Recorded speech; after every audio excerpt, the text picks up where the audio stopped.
one of the things that happened in the last, I want to say week, I'm not sure if it was in the last 24 hours, 48 hours.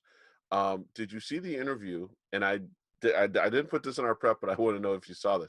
Did you see the interview between the Breakfast Club and Hakeem Jeffries this week? I did. Yeah, I did. He, Do you see how he dragged Sean King? yeah, I love how he dragged Sean King. There was a reference. There's a Jay-Z reference in there. I know he drops a lot of Jay-Z references. Shout out to Brooklyn. But I don't think a lot of people understood what Hakeem Jeffries was saying when he said, don't be an next victim on that Summer Jam screen, which is basically saying, if you keep coming, there's something coming back soon enough. Well, here's a funny thing. So, he did three things that I thought were funny. First of all, he called him Jeffrey by his, I guess his I birth didn't name even is know Jeffrey. his real name was Jeffrey. He called him Jeffrey. Then he also basically called him a gentrifier, Mm-hmm. which is what a lot of people say about these socialists. Yeah. And then he threatened to put him on the summer jam screen, Yeah. which is, of course, I will admit, up until I started watching Jesus and Miro, I'd never heard that phrase. Yeah, no, I'm a big time Jay-Z guy, so I understand it. Yeah. It's New York hip. For anybody who doesn't know, it's New York hip hop lore. Every single year, the Summer Jam is the biggest concert, and it's famous for when you want to take a shot at somebody, you wait till Summer Jam and you put them on the Summer Jam screen. Yeah, wasn't it like 2001? He did that to Prodigy or something. He did it to Prodigy and he did it to Nas at the height of Nas's beef with Jay. And he brought out Michael Jackson on Summer Jam. It was like Jay-Z's obviously the king in New York when it comes to that stuff.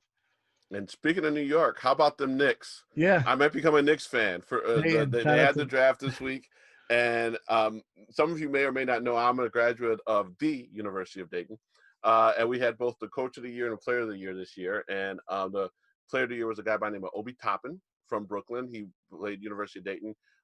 We were hoping he'd go higher, but he ended up going to the Knicks. I was hoping he'd come to the Bulls, and it was funny because all of my friends who went to Dayton, who live in various NBA towns across the country, we were all, of course, all the guys from Cleveland were pulling for him to go to the Cavs, because all of us happen to live in towns that were high enough in the draft that we could have gotten them.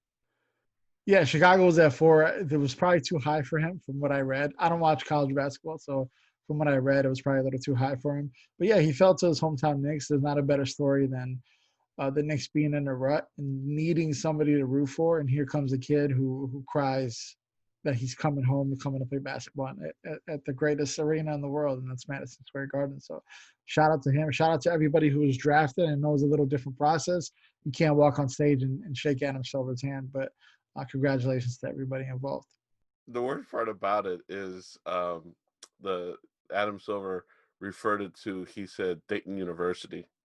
And, you have to understand, we're not a basketball school, so we don't get to see our guys go in the lottery rounds and the higher rounds.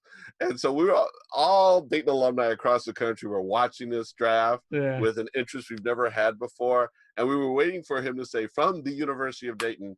And he said, from Dayton University. See, I went to art school, so I don't even know why that's disrespectful, to be honest. Is it not the right name?